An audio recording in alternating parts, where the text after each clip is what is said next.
What's up guys, welcome back to the channel. My name is Jordan and today we have some exciting news to go over. The Nissan 400Z just had some leaked photos hit the internet and that's super awesome because now we get to compare and contrast that to the Nissan Proto.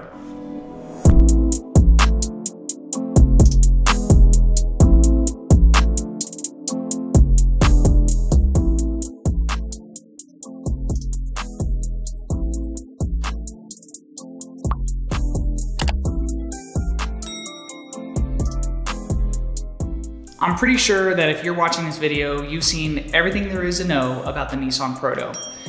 But we didn't really know if that was gonna be the final car. Nissan did say that this was like a 95% production version of the new 400Z, but nobody really knew. So now there's a great opportunity for us to see the car as it's being shipped out to dealers or press cars or whatever these cars are meant for. But now we get to see what the real car is gonna look like when it hits dealerships. This is a big moment for me because I've been planning to buy the new Z for a while. I've been iffy about it because I totally love my Porsche Cayman, but I've had my Porsche Cayman S for over 6 years now. So I think it's about time to change it up, and I think that the new Z is what's going to replace it. Really quickly, I'm gonna throw up two pictures. One is going to be the Nissan Proto, and the other one's gonna be the new 400Z that was spied in a shipping yard. So what's really great about these two photos is this is an awesome front-end to front-end comparison versus the Proto and the 400Z. And I'm happy to report that the front end is almost entirely identical. The front valence at the very bottom, it's exactly like the Nissan Proto. The 400Z's front lip looks like it's almost like an addition, but then if you look closer, it's actually a molded front, which is exactly like the Nissan Proto.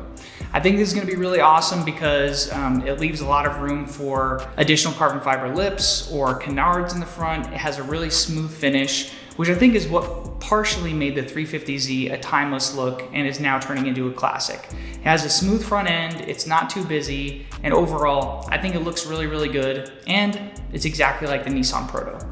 Also, if you compare it to this picture of my Datsun 280Z, they really captured the classic Z look in the front end of the new 400Z. I think it's similar enough that people are going to like it and recognize it, but also it's unique and modern. So overall, I think the front looks great.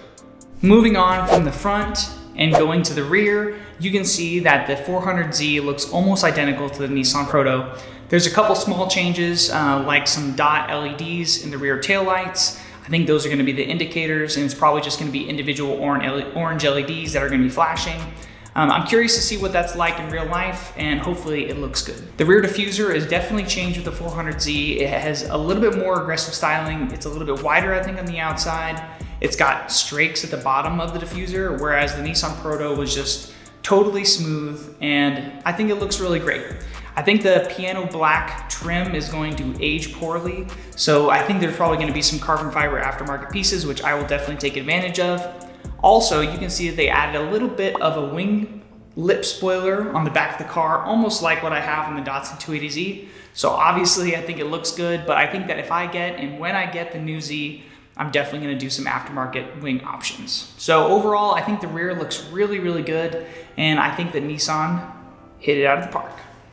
Moving on from the rear and into the interior, I think that the interior of the new 400Z looks really fantastic, just like the Nissan Proto. There are a few changes though, like the 400Z that we see in this picture, it's actually an automatic, which is very exciting because the Nissan Proto was only displayed in a manual transmission, and we have no information on what type of transmission is gonna be in the Nissan Proto automatic. I think it'll probably be an automated manual because a dual clutch just probably is not in the budget. I know those things are super expensive, but regardless, I think it's cool that they have the paddle shifters. Also, you can see the controls for the automatic, which is right here in the center console. I think that looks really nice. I like that the paddles on the steering wheel are a little bit bigger. The paddles aren't little buttons behind the steering wheel, which they are, but they're extended, which is nice. I do think that the actual steering wheel itself is probably my least favorite part of the interior. I hate the piano black trim on there, and also I think that the painted horn button is a little bit weird. So I think in the aftermarket with leather covered steering wheels and those types of things is probably gonna make this steering wheel look and feel a whole lot better. I'm also not really a fan of those rolling buttons. In my head, I'm thinking that those buttons are probably gonna be made out of cheap plastic that's silver, and I just don't think it's really gonna be good to feel on your fingers. If it's made out of metal, I'm gonna be pleasantly surprised, and much like the Mercedes, those metal ones feel really nice. So aside from that, you can see a couple minor changes, like the air vents are slightly different. They're a little bit less stylized, but other than that, it's very similar to the Nissan Proto. And I really love that they went with a full digital display and three pod gauges in the middle of the center console. So aside from that, I think it looks really, really great. Let me know what you think down below in the comments, but I think this is gonna be a great place to sit and drive the car. Moving on to some of the details of the exterior of the car, I'm gonna focus on the front grille right now, and I think that the front grille looks really good. It looks just like the Nissan Proto. But one thing I never really understood about the front grille is these circular pattern that's on the top, and then there's like a separation and there's a black panel underneath it. So you have two different patterns in the front grille. One is those circular oval shapes, which I think should extend all the way down. And then it has like this square black part separation at the bottom. I just don't really understand what that's for. And just from a purely style perspective, I wish that they extended that circular pattern all the way down rather than having the separation. So I'm sure there's gonna be something to find out about that in the future, but overall, I think the grille looks pretty good, and I'm sure there's gonna be tons of aftermarket options. One of the most impactful details of a new car is definitely the headlights, the daytime running lights, and all of that. So let's check out what they have for the Nissan Proto and what they have for the 400Z. I think that they are almost identical. And I know I've said this over and over and over again, but they really didn't change very much for the production headlight. You can see a little bit of a change for a blinker on the side, which actually connects the two, I guess you want to call like half halo lights that you see in the Proto.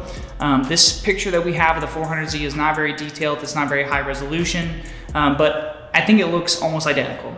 I think this is gonna look really good in real life, and of course the daytime running lights with those half halos I think look super, super cool. One of the final details we're gonna talk about is the door handle, which is honestly my least favorite part of the entire car. And it's really unfortunate that that's the case, because that's the part of the car that you're gonna use every single day to open the door and get in. You're gonna see it all the time. I don't understand why they have the door handle that opens like this, and then they have like a plastic trim that's the same color as the exterior of the car that goes around it. So when you look at the side profile of the car, all I can see is the door handle. So honestly, I'm pretty disappointed the door handle looks so ridiculous, because I don't know of any other car that has this plastic trim around the regular door handle unless it needs it. But I don't understand why it needs that trim. So this is definitely my least favorite part about the whole car. But you know, I don't think there's anything you can do about it now, and I don't know if there's anything that the aftermarket can do to help hide that. Maybe getting a black car will help hide that line, but I definitely don't want a black car again. They just get dirty way too easily. So yeah guys, so that's my least favorite detail of the whole car, but regardless, I think the whole car looks really fantastic, and I'm excited to put in my order and possibly buy one. If you guys think I should buy one, comment below and let me know. I'm looking to change it up, and I think this is the only car that's really excited me over the last year. It's supposed to be a twin turbo V6, a VQ motor, or one variant of that. So you know it's gonna sound good, you know it's gonna be fast, you know you can throw a tune on it and make over 500 horsepower, and it comes in a manual transmission. So I think there's a lot to be excited about with the new 400Z, and it's really exciting that these leaked pictures came out.